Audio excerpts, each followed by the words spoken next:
तिलका मांझी भागलपुर विश्वविद्यालय भागलपुर के 66वें स्थापना दिवस के समारोह में मंचासीन हमारे बीच प्रोफेसर अवध किशोर राय, पूर्व कुलपति तिलका मांझी भागलपुर विश्वविद्यालय भागलपुर और बीएन मंडल यूनिवर्सिटी मधेपुरा, प्रोफेसर फारूक अली, पूर्व कुलपति JP university Chhapra, professor Surendra Kumar Singh, पूर्व कुलपति तिलका मांझी भागलपुर विश्वविद्यालय भागलपुर, प्रोफेसर यूके मिश्रा लोकपाल इस विश्वविद्यालय के, प्रोफेसर रामाशीष पूर्व कुल सचिव, प्रोफेसर उग्रमोहन झा पूर्व कुलपति एवं हमारे सामने प्रसाद में बैठे विभिन्न महाविद्यालयों के प्राचार्यगण, विभिन्न विभागों के अध्यक्षगण, विभिन्न संगठनों से भुट्टा जितने भी हैं, शिक्षक संघ के सचिव, महासचिव, सीनेट सदस्य, सिंडिकेट और इस प्रसाद में उपस्थित इस शहर के गण्यमान्य लोग जो किसी न किसी प्रकार से इस विश्वविद्यालय से जुड़े हुए हैं। इस विश्वविद्यालय के हमारे सारे पदाधिकारीगण, सभी शिक्षकगण, सभी कर्मीगण, मैं सभी को इस शुभ अवसर पर मैं अपने हृदय के आभार प्रकट करता हूं और शुभकामनाएं देता हूं कि आप इस समारोह में और अपने समारोह में उपस्थित होकर चार चांद लगाया है। आपने, हम लोग ने जो अभी जो सुने, जो हमारे अभी पूर्व के कुलपति रह चुके हैं, जो विश्वविद्यालय के यहाँ पर जो हमारे यहाँ से प्रोडक्ट हुए, जो विभिन्न विश्वविद्यालयों में जाकर इस विश्वविद्यालय का नाम रोशन किया है, मैं उनके प्रति भी आभार प्रकट करता हूँ। हम अभी सुने कि हमारा विश्वविद्यालय क्या था और किस रूप में है। हमने क्या यह 65 वर्षों में आज 66वां जो स्थापना दिवस मना रहे हैं, क्या खोया क्या पाया, वस्तु स्थिति यही है। आज की जो मुख्य चर्चा होनी चाहिए थी कि हम इस विश्वविद्यालय को किस रूप में आगे बढ़ाने की कोशिश करें, क्या हमको परिश्रम करना है, क्या इसके गुणवत्ता को सुधार करने के लिए हमको क्या क्या करना होगा, जिसमें हम विभिन्न लोगों से उनकी राय को जाने और इसकी जो विश्वविद्यालय की गरिमा है, इसकी गौरव गाथा है, जिसको हम लोग ने सुना।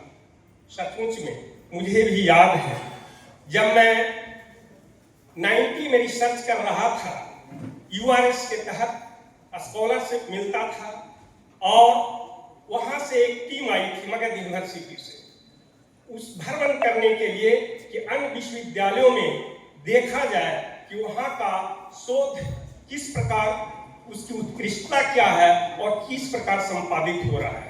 उसी क्रम में मैं प्रथम बार तिलका मांझी यानी भागलपुर शहर आए और सर्वप्रथम हम लोगों ने जो देखा, जो बॉटनी डिपार्टमेंट जिसको एशिया फेम के कहा जाता है, हम लोग वहां पर देखे, उसका बिल्डिंग को देखा, वहां के गार्डन के देखा, वहां के स्विमिंग पूल को देखा और लगा कि हाँ, यह विश्वविद्यालय के पास कुछ है जिससे सीखने की चीज है।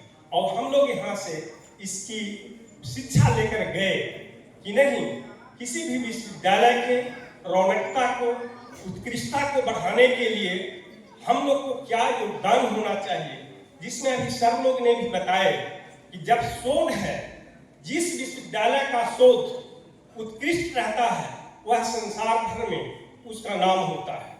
तो हम लोग का पुनीत कर्तव्य होता है कि हम अपने शोध को बढ़ाएं। हमारे माननीय कुलपति प्रोफेसर जवाहरलाल जी जो अथक परिश्रम से उन्होंने इसको 3 वर्षों में जो अभी पूर्ण हो जानी है, पूरे परिश्रम के साथ उन्होंने जो मार्गदर्शन किया, उस मार्गदर्शन में सीखने की भी चीज है। खामियां होती हैं, आप गुण अवगुण आप कर सकते हैं, लेकिन जो सीखने का चीज है, जो परिश्रम होनी चाहिए, वो है जो उनसे मिला। आज इस समारोह में उपस्थित नहीं है, वो स्वस्थ नहीं है, अपने इलाज के लिए वह दिल्ली गए हुए हैं। हम लोग शुभकामनाएं करता हूं, देता हूं कि वो जल्दी स्वस्थ होकर हम लोग के बीच आए। इसी क्रम में उनका जो विश्वविद्यालय के प्रति स्थापना दिवस के रूप में जो आज शुभकामनाएं दिए हैं, मैं उसको पढ़ देना चाहता हूं। विश्वविद्यालय के 66वें स्थापना दिवस समारोह के अवसर पर माननीय कुलपति प्रोफेसर जवाहरलाल ने शिक्षकों, कर्मचारियों और छात्र छात्राओं को बधाई एवं शुभकामनाएं दिए हैं। माननीय कुलपति ने कहा है कि अस्वस्थता की वजह से दिल्ली में इलाजरत होने के कारण मैं विश्वविद्यालय के स्थापना दिवस समारोह में शरीक नहीं हो पा रहा हूँ, जिसका मुझे मलाल भी रहेगा।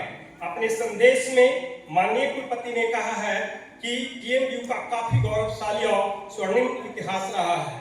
गुणवत्तापूर्ण उच्च शिक्षा और शोध के क्षेत्र में टीएमयू बिहार का प्रतिष्ठित विश्वविद्यालय के रूप में जाना जाता है, जिसकी ख्याति राष्ट्रीय स्तर तक है। उन्होंने विश्वविद्यालय की बेहतरी, उन्नति, प्रगति और विकास में सबों की समेकित भागीदारी की अपील की है।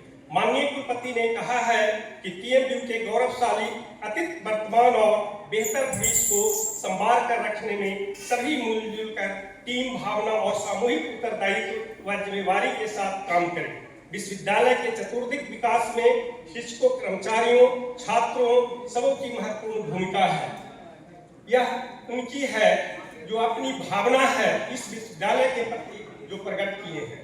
सचमुच में अभी वो दिल्ली में है, लेकिन बराबर उनसे कांटेक्ट हो रहा है। यहाँ की व्यवस्था, समारोह की जो व्यवस्था है, उसके बारे में छन वो रिपोर्ट ले रहे हैं, कैसे हो रहा है, किस प्रकार व्यवस्था किए हैं, इतनी चिंताएं उनमें अभी बनी हुई है। मैं ऐसे कुलपति को उनकी स्वास्थ्य की कामना करता हूं कि वे जल्दी स्वस्थ हों और हमारे बीच आए। जहां तक अब तिलका मांझी भागलपुर विश्वविद्यालय की जो कथा है, गाथा है, हम विभिन्न विद्वानों, अपने गार्जियनों से सुना, और यह मेरा सौभाग्य है कि एक जो पीढ़ी है, जो नई पीढ़ी को बताने की कोशिश कर रहे हैं, उनको आगे बढ़ाने की कोशिश कर रहे हैं कि हमारा विश्वविद्यालय किस प्रकार बढ़ेगा। यह गौरव की बात है कि तिलका मांझी भागलपुर विश्वविद्यालय से अभी बातें चल रही थी सुरेंद्र बाबू से, तो उन्होंने कहा कि 39 वाइस चांसलर और प्रो वाइस चांसलर मिलाकर यहाँ से बने हैं। यह एक गौरव की बात है। इस विश्वविद्यालय से कितने एमपी बने, कितने हैं राजनेता बने, उनकी भी संख्या असीम है। आप उनके प्रभाव को जान सकते हैं, उनसे हम सीख ले सकते हैं। विश्वविद्यालय की गरिमा इन्हीं प्रोडक्टों से आगे की ओर बढ़ता है। मैं इस विश्वविद्यालय में जो भी 33 departments, 12 consultant colleges, 16 affiliated colleges, 15 से ज्यादा शिक्षण प्रशिक्षण महाविद्यालय, 2 रिसर्च सेंटर, इन सारी चीजों के साथ अब हम लोग आगे की बात कर रहे हैं, बच्चों की पढ़ाई की बात कर रहे हैं, और हम कितना सक्षम हैं, कितना इसमें सफल हुए, यह आज का दिन आकलन करने का है, जिसने इसे पता चले कि हम कहाँ हैं। विश्वविद्यालय की गुणवत्ता जो यहाँ पर गिरने और इसमें सुधार लाने की बात है, वह किसी एक व्यक्ति पर नहीं जाता है। मैं बराबर कहते रहता हूँ कि एक कुलपति या एक कुलसचिव जो बाहर से आते हैं, वो क्या करेंगे जब उनके बीच के रहने वाले, उनके चारों तरफ घिरने वाले जो उनको इनपुट देता है, उसी के आधार पर काम करते हैं। अगर हमारा शहर हमारे जो नागरिक हैं, जो यहाँ के रहने वाले हैं, अगर उनमें सही माने में इस विश्वविद्यालय के प्रति प्रेम होगा, इसके प्रति उत्तरदायित्व होगा, तो यह विश्वविद्यालय को आगे बढ़ने से कोई रोक नहीं सकता। हमारे कुलपति ने इस बात को किया कि हम लोग सीखे हैं इससे कि कैसे परिश्रम किया जाता है, अहर्निश परिश्रम किया जाता है। सफलताएं असफलताएं अपनी जगह है। विभिन्न जो पूर्व के वाइस चांसलर हैं, उनकी गरिमा को भी यहाँ पर देखा गया। हम लोग नहीं देखे, जैसे एक कुलपति का नाम जो बार बार आ जाता है, किसी समारोह में होता है, किसी भी फंक्शन होता है, तो उनकी नाम जुआ पर आ जाता है, वो है प्रोफेसर रामाश्वेता। हमने भी देखा है वो काल, जब यह सड़कें साइकिल से रंग बिरंग जो ड्रेस होते थे उससे पहने हुए लोगों से भरा हुआ रहता था विद्यार्थी से, और क्लासरूम में जो उपस्थिति होती थी वह बैठने की भी क्षमता उसमें नहीं थी। मुझे यह याद है कि जब मारवाड़ी कॉलेज में आईएससी के गैलरी में जब मैं क्लास ले रहा था तो ओवर क्राउडेड था, लड़के बैठे और खड़े थे। अब इस विश्वविद्यालय में यही व्यवस्था थी, लेकिन हम आगे इस चीज को बरकरार नहीं रख सकते और रख रहे हैं। कहाँ पर यह कमी है, कहाँ पर यह दोष है, यह सबको अपने आप में आकलन करने की चाहिए। किसी की शिकायत कर देना बहुत आसान बात है, किसी पर आरोप लगा देना बहुत आसान बात है, लेकिन उसी कार्य को करने के लिए हम अपने आप में आकलन करें तो पता चलेगा कि क्या वस्तु स्थिति है। जहां तक मैं तो बहुत छोटा आदमी हूं और सौभाग्य है कि सब लोगों के सानिध्य मिला और इसमें कुछ सीखने का मौका भी मिला। जब मैं यह गणित के छात्र होने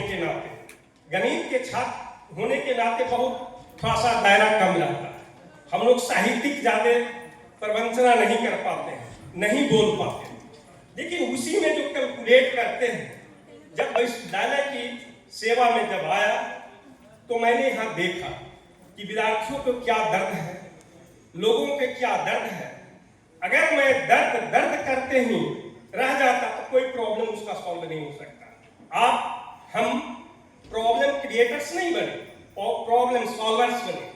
हम सोचे कि कैसे प्रॉब्लम को हम दूर करेंगे, लेकिन यहाँ पर अधिकांश बातें जो होती है, जो देखने को मिला, जो कार्य करते समय मुझे देखने को मिला, सिर्फ एक गलत हो रहा है, एक गलत हो रहा है, व्हाट इज सॉल्यूशन, कोई भी इसको देने के लिए तैयार नहीं है। इसलिए हम शिक्षकों का यह कर्तव्य बनता है कि हम समाधान की ओर बढ़ें, समस्या की ओर ज्यादा ध्यान नहीं दें। समस्या को देखें, समाधान कैसे निकलता है इस पर होना चाहिए। जो अभी हमारे अग्रजों ने इस बात की ओर भी इंगित की, जब तक हम अपने आप में ईमानदारी नहीं रख पाएंगे तो दूसरे की ईमानदारी पर हम उंगली नहीं उठा सकते। और इससे है जो विश्वविद्यालय की समस्या का कोई समाधान नहीं निकल सकता। इसीलिए मैं आग्रह करता हूं सभी शिक्षकों से, यहाँ के नागरिकों से कि आप इस ओर ध्यान दें कि विश्वविद्यालय किस गति से यह उन्नति करे, इस पर ध्यान देना है।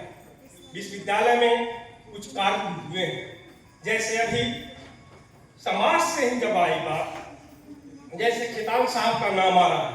अभी भी देखिए तिलका मांझी भागलपुर विश्वविद्यालय में तिलका मांझी का जो प्रतिमा स्थापित होनी है उसका कार्य चल रहा है। यह एक बहुत ही गुड साइन है कि समाज से लोग विश्वविद्यालय की ओर जुड़ रहे हैं। जब समाज से विश्वविद्यालय के लोग जुड़ेंगे तो विश्वविद्यालय की उन्नति को कोई भी रोक नहीं सकता है। और यह होनी चाहिए कि किसी भी संस्था हो, विश्वविद्यालय हो, अगर वहाँ के नागरिक जागरूक हैं तो वह उस विश्वविद्यालय के वह संस्थान को एक उत्कृष्टता प्रदान करने में पूर्ण सहयोग कर सकते हैं और उसको कोई रोक नहीं सकता है। विश्वविद्यालय तमाम उतार चढ़ाव से जो 65 वर्षों की यात्रा की, उसमें हो सकता है, पांचों उंगली बराबर नहीं होती, कभी कम कभी ज्यादा, लेकिन इससे हताश और निराश होने की बात नहीं है। अगर हम अपने आप को मजबूती के साथ अपने कर्तव्य को निर्वहन करेंगे तो हम समझता हूँ, क्या मैं समझते हैं हम लोग कि यह है जो विश्वविद्यालय प्रगति करते रहेगा। यह अवसर जो अभी बताया गया कि विश्वविद्यालय का जो नाम पड़ा, पहले भागलपुर विश्वविद्यालय टीएनबी के या टीएनजी के नाम से जाना जा रहा है।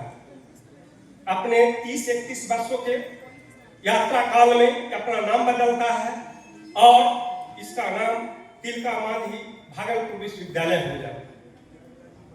इन 65 वर्षों में हमने बहुत प्रगति की है। हम अपने प्रगति की ओर भी ध्यान देखने की जरूरत है, लेकिन जनसंख्या विस्फोट, जनसंख्या बढ़ने से जो क्षेत्र है विश्वविद्यालय का वह छोटा हुआ है। अभी हमारा जो 12 कॉलेज कंस्टिट्यूट का एक गुलदस्ता जैसा है। मैं बराबर ये कहते रहता हूँ, कोई भी अगर मेरे पास आता है वहाँ कि भाई यह विश्वविद्यालय में अब मात्र 12 गेंदे हैं, फूल हैं, गुलाब के फूल हैं, आइए इसको मिलकर एक है गुलदस्ता बनाइए और इसको है जो कि लोगों के बीच में डालिए कि इसका सुगंध, इसका है गौरव चारों ओर बिखरे। तो यह जब तक हम नागरिक, हम शिक्षक, हम जितने इस विश्वविद्यालय के हितकारी हैं लोग नहीं कर पाएंगे तो संभव नहीं है। इस दिवस पर मैं ज्यादा विशेष नहीं करना चाहता हूं कि विशेष रूप से जो विश्वविद्यालय में शोध की बात है, तो शोध के पात्र में मैं सबसे पहले मैं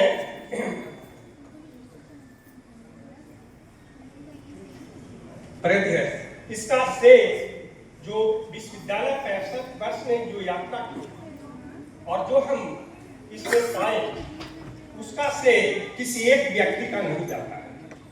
यह इसका श्रेय है हम सभी को जाता है। आज यह विश्वविद्यालय अपनी स्थापना के 65 वर्ष पूरा कर चुका है। यहाँ आकर मुझे और सभी को परिवार में शामिल होने जैसे अनुभूति अवश्य होगी।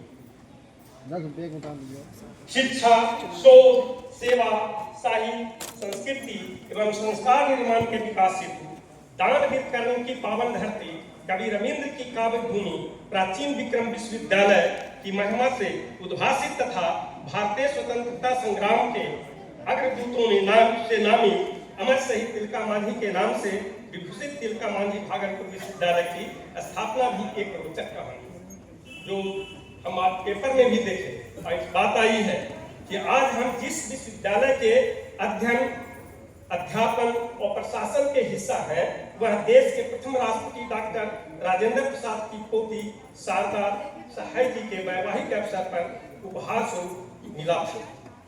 पूर्व राष्ट्रपति ने वैवाहिक उपहार में भागलपुर को एक विश्वविद्यालय दिया।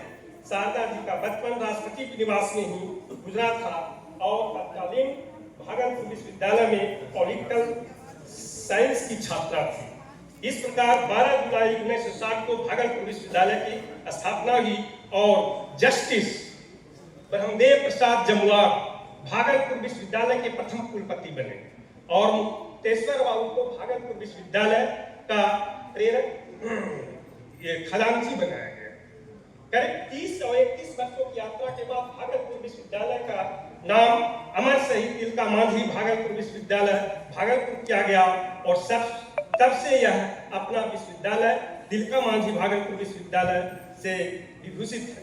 इन 65 वर्षों में यह विश्वविद्यालय अनेक उतार चढ़ाव से गुजरते हुए वर्तमान में 33 स्नातकोत्तर जो मैंने पूर्व में बोल चुका हूँ और अनेक वोकेशनल कोर्स रोजगार उन्मुखी पाठ्यक्रम संचालित है। मुझे याद है कि मैं उस समय मारवाड़ी कॉलेज में शिक्षक था और उसी समय रामाश्रय बाबू का समय था और जितने भी वोकेशनल प्रोफेशनल कोर्स खुले थे सब उन्हीं का देन है और किसी न किसी प्रकार से आज वह वोकेशनल कोर्स है जो एक रोजगार का एक बहुत बेहतरीन संस्थान बन गया है। मुझे याद है कि अपने विद्यार्थी बहुत से स्टूडेंट ऐसे हैं जो BCA MCA करके वह है जो अच्छी अच्छी कंपनी में नौकरी कर रहे हैं। यह हमारा विश्वविद्यालय का गौरव की बात है कि इस हम प्रोफेशनल कोर्स को, इस वोकेशनल कोर्स को कैसे बढ़ाएं, कैसे इस पर आगे प्रगति की बात हो, यह विचार आना चाहिए। यह दिवस इसीलिए होना चाहिए कि हम अच्छे से अच्छे सुझाव, अच्छे से अच्छे समाधान जो समस्या का है वो हम यहाँ पर रखें। तिलका मांझी भागलपुर विश्वविद्यालय को NAAC से B ग्रेड 12 मूलभूत महाविद्यालयों में 7 महाविद्यालयों को पहले NAAC से मूल्यांकन मिल चुका है, जिसमें 2 महाविद्यालय को A ग्रेड, 4 महाविद्यालय को B ग्रेड तथा 1 महाविद्यालय को C ग्रेड प्राप्त था। एक संबद्ध महाविद्यालय जो महादेव सिंह कॉलेज है B ग्रेड प्राप्त था।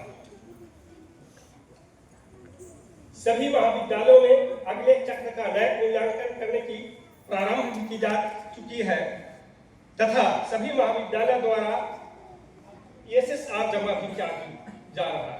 तो इस प्रकार अगर हम इस पर काम करते हैं, NAAC से हमारा विश्वविद्यालय के महाविद्यालय अगर उससे ग्रेडेड हो जाते हैं तो हम अपना सभी प्रकार से, चाहे आर्थिक रूप से हो, चाहे नेम ऑफ फेम के रूप में हो, हम आगे बढ़ जा सकते हैं।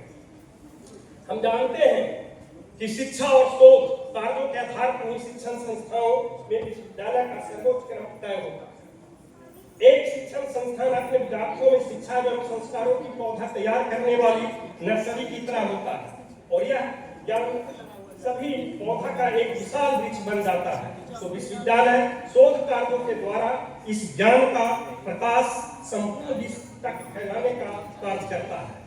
इसी कारण किसी भी विश्वविद्यालय का शिक्षक होना अपने आप में गौरवपूर्ण अनुभव होता है। प्रौद्योगिकी के इस युग में शिक्षा का स्वरूप बदल चुका है और वर्तमान पीढ़ी की आवश्यकताएं भी बदल चुकी है। शिक्षा के इसी बदले स्वरूप के अनुसार वर्तमान पीढ़ी को मांग के अनुसार शिक्षा प्रदान करने के लिए देश में सरकार ने राष्ट्रीय शिक्षा नीति 2020 लागू की है, जिसमें विद्यार्थियों को कौशल विकास व रोजगार उन्मुखी शिक्षा पर सबसे अधिक जोर दिया गया है। स्थानीय कौशल एवं भारतीय भाषाओं को बढ़ावा देने के साथ साथ इस नीति में समाज उपयोगी शोध को आगे बढ़ाने में पर भी बल दिया गया है। हम लोग सौभाग्यशाली हैं कि जो स्थानीय भाषाओं की जो पढ़ाई होती है उसमें तिलका मांझी भागलपुर सबसे अग्रणी है। या कहें कि अमेरिका की जो पढ़ाई हो रही है इकलौता विश्वविद्यालय है जो कि स्थानीय भाषा को बढ़ावा देने के लिए किया गया और उसका स्नातकोत्तर स्तर पर इसकी पढ़ाई हो रही है। आगे बढ़ने पर बल दिया है। हमें इस शिक्षा नीति को अमल में लाकर हमारे शिक्षण संस्थानों को, विद्यार्थियों को मन में उद्यमशीलता के चीजों को ठीक प्रकार से अंकुरित करना है। इसके लिए विश्वविद्यालय के साथ सभी शिक्षण संस्थाओं में उच्च स्तर की प्रयोगशालाएं, इनोवेशन सेंटर स्थापित कर शोध कार्यों को बढ़ावा देना होगा। आज शिक्षा का स्तर रिसर्च, इनोवेशन, थीसिस की गुणवत्ता के आधार पर ही आंका जाता है। इसलिए शिक्षक विश्वविद्यालय में रिसर्च पॉलिसी बनाकर शिक्षक और विद्यार्थियों को प्रोत्साहित करने का काम करेंगे। प्रौद्योगिकी के इस युग में छात्रों के लिए गूगल का एक बड़ा ज्ञान भंडार प्राप्त हो गया। ज्ञान का प्रचुर मात्रा में उपलब्ध होना भी अपने आप में एक समस्या है। यह समस्या है जो दिखाई भी पड़ता है। समस्या है कई बार विद्यार्थी यह तय नहीं कर पाते हैं कि उनके लिए क्या जानना जरूरी है और क्या नहीं। और यहाँ एक संस्कारवान, एक समर्पित शिक्षक की भूमिका सामने आती है। विद्यार्थियों को किस प्रकार का ज्ञान ग्रहण करना है और उसे कहाँ किस प्रकार प्रयोग करना है, यह सर्वाधिक महत्व रखता है। जैसे आप सोच सकते हैं कि परमाणु ऊर्जा है, इस परमाणु ऊर्जा को या परमाणु का ऊर्जा को प्राप्त करने का ज्ञान अगर किसी विद्यार्थी को है तो उसका उपयोग और दुरुपयोग भी कर सकता है। अगर उसको ऊर्जा के रूप में विभिन्न कार्यों में उसको परिणत करके उपयोग करे तो एक बहुत ही पॉजिटिव चीज है। लेकिन उसी को बम बनाकर, परमाणु बम बनाकर विस्फोट भी किया जा सकता है। इसीलिए शिक्षकों का कर्तव्य होता है या हम लोग का यह कर्तव्य है कि हम विद्यार्थियों को इस प्रकार का शिक्षा दें कि जो हमारा ज्ञान अर्जन हुआ वह हमेशा पॉजिटिव डायरेक्शन में हो और इसी से वह विश्वविद्यालय भी जाना जाए।